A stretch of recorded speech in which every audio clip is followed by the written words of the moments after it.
кәсіпкерлерге үй алған дұрыс па, және де машина алған дұрыс па дейді. Ең бірінші мен үй аларым. Машина емес, үй аларым. Неге десеңіз, өз үйім өрен төсегім деген қазақтың сөзі бар. Ол үйің, өзің отаның, өзің мемлекеттің шағын. Ол жерде бала шаға аунайды, стенкасын сызады. Ол деген жаңағы өзіңді үйде береке да. Кешке қайқа баратқанды білесің. Біреудің квартирасына бармайсың, яғни өз үйіне барасың, өз отаныңа барасың. Ал енді көлік алатын болсақ, көлік ол қауіп қатер. Сен кәсіпкер болсаң, телефонда отырасың, біреулер звондайды, мазалайды. Яғни сен алаңдау мүмкінсің. Ол жаңағы сенің өміріңе де қауіп болуы мүмкін. Біріншіден. Екіншіден ол көлік үй сияқты емес, ол жылда арзандайды. Жылда арзандайды.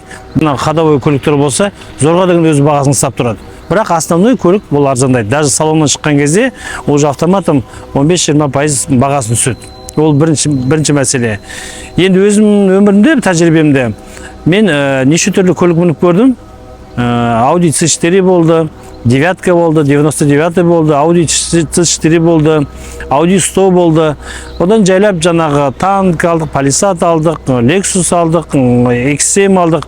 Бірақ мен түсіндім, что көлік ол әшейін жай ғана средство для передвижения дейді. Яғни жай ғана әрбір жүру үшін ғана. Егер сен ақшаң болса, водитель жалдасаң болады екен.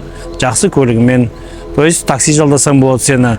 Сондықтан мен қазір өзімнің жақсы көліктерімді сатып жіберіп, оны ақшаны алмай жібердім. Өзім ақшаны алып жіберіп, өзім орташа машина мініп алдым. Не жоғары емес, не былай емес. Бұрын ойлайтын статус деп. Мен қазір ойлаймын, статус ол көлікте емес, статус қалтаңдағы ақшада деп ойлаймын.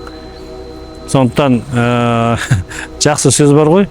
Сондықтан ақшам болса қалтаңда, талтада деген. Сондықтан мен ойлаймын қазір лучше қалтаңда 100 сом болған жақсы, қалтаңда көк тиын жоқ болып машина мінгеннен гөрі.